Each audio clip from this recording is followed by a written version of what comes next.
A few years ago, I had the crazy idea to take my standard 3.5-inch long lawn and turn it into a golf course fairway. Today, I'm going to talk to you about the steps I've taken to go from long grass to short and how you can get your own at-home fairway.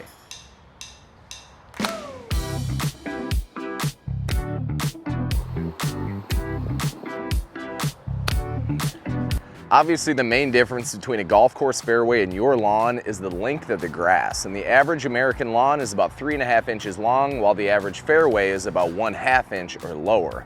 So how do you get your grass to go from tall to short? Well, it's a slow process, and it's one that took me about an entire season. The first step in taking a traditional lawn and turning it into something like a fairway like you see behind me is gradually teaching your grass to be cut lower and lower. If you just try to cut it all off at one time and go really low from a tall grass, your grass is going to turn brown and yellow, and it's going to hate it, and it's going to look awful. But if you do it in a gradual process like I did throughout an entire season, gradually decreasing the height of cut with your rotary mower and bringing it down a little bit lower, then a little bit lower, cutting a few times at each one of those heights, your grass will get used to it, it'll start to spread laterally, and it'll start to turn into a thick green carpet like you see behind me. So you've taken the time, you've gradually decreased your height of cut throughout a season, and you've got it all the way down to the lowest setting on your rotary mower, which is what most people have. Unfortunately, the lowest setting on your rotary mower goes to about 1 inch, and for your lawn to be like a fairway, you need it at about 1/2 inch or lower. So how do you do the rest of that? How do you cut your grass so short without scalping it, without hitting any high spots and having issues with that? That's where a reel mower comes into play. The biggest difference maker and what makes people come back to our yard and look at the grass and say, is this real? Comes down to the type of mower that I use to get my grass cut short like this. The best grass in the world, any professional sports team or golf course cuts their grass with what's called a reel mower. And a reel mower takes a blade and a bed knife, and the grass gets caught between that, and it cuts it like a pair of scissors, and that's what gives that nice clean cut, especially at low heights. There's no wheels that are going to dip down into any low spots. It runs on a front roller and a rear drum, and it glides over top of the grass and cuts it perfectly like a pair of scissors. That's the number one thing in taking your grass from long to short, is you have to purchase a reel mower. You could start with a manual push reel mower, which is going to give you a nice cut, but the speed of that blade spinning is not fast enough like it is in a powered reel mower like I have. So you're going to see this waving effect in your grass, and it's not going to be the perfect cut that you're looking for. If you're looking to up it a little bit from that manual reel mower, you could get a residential reel mower, something like a True Cut, a McLean, an Allet. Those are residential reel mowers that mimic what a golf course greens mower does for a little bit cheaper price. Those come in at around $1,500 to about $2,500, which is still very expensive.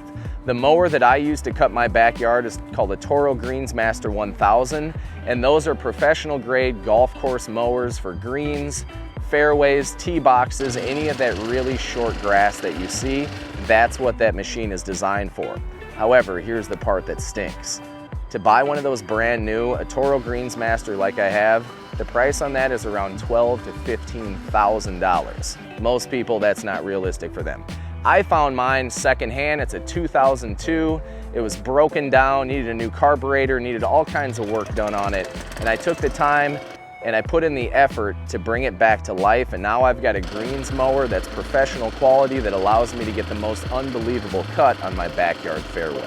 So you've been patient, you've cut your grass down lower and lower. When you get to that point, you're probably going to notice that you've got a buildup of a thatchy organic material at the top of your grass that kind of gets in the way of everything. And what you have to do is get rid of that by using either a dethatcher, a power rake, a scarifier, whatever you want to call it.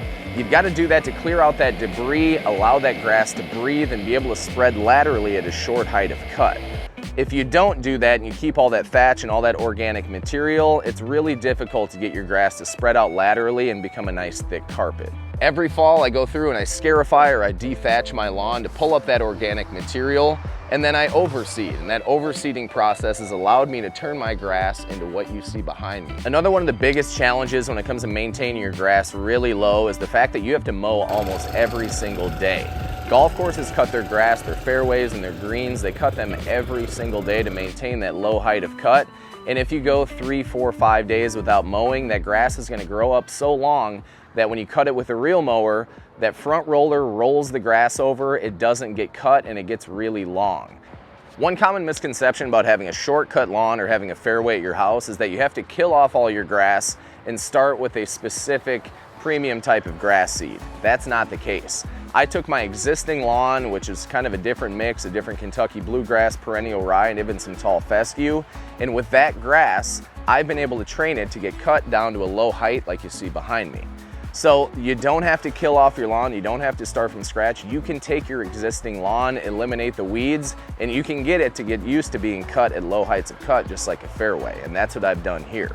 The best grass type for cool season grass like I have for maintaining really short heights of cut would be bent grass. Bent grass is what you're gonna see at any of the high-end golf courses for their fairways and for their greens, and bent grass is something that can tolerate being cut really short. If you have warm season grass, the best grass when it comes to cutting it low and having a fairway would be Bermuda grass. Bermuda grass is really resilient. It's almost impossible to kill that stuff, and it can get used to being cut very low underneath a ½ inch. Aside from just the height of cut difference between a standard lawn and a golf course fairway, another big difference is the amount of bumps and lumps and things that you see in a fairway or you see right here in my grass. When you go through the process of taking your grass from long to short, you're gonna notice that there's some areas where you have bumps or you have undulations or whatever it may be, and it can be really difficult to maintain shortcut grass if you have that. For areas you find in your lawn that might be scalping, or maybe you have a low spot or a high spot or whatever it may be, leveling is the step that you need to take to get your lawn nice and smooth. And leveling, when it comes to your lawn, is taking sand or soil or a combination of both, spreading them out over top of your existing grass and working that sand or that soil into the canopy of your grass. The grass eventually grows up through that material, that sand or that dirt or whatever you put down, and then that becomes the new base of everything, and it makes everything nice and flat like you see behind me. That's gonna give you a true roll with the golf ball. It's gonna keep everything from being bumpy, and it's gonna make it a more enjoyable mow when you cut with a real mower like I do now. One other thing to consider before you start to try to dive into starting your own backyard fairway is the amount of water that it takes to maintain, especially cool season grass in the summertime. Keep it nice and healthy and green. It takes a lot of water. And what golf courses do is the same thing that I do, and they pump water out of lakes. Any lake or creek that you see at a golf course, there's gonna be pumps that go into that, and that's what the golf course uses to irrigate all of the grass that they have. While there are a lot of expenses and there's some challenges along the way with taking your grass from long to short and maintaining a fairway at your own house, it's something that's been an amazing journey for me. It's become my new hobby. It's so much fun. My kids love it back here. When we have guests over, we play games, we chip golf balls, and it is amazing.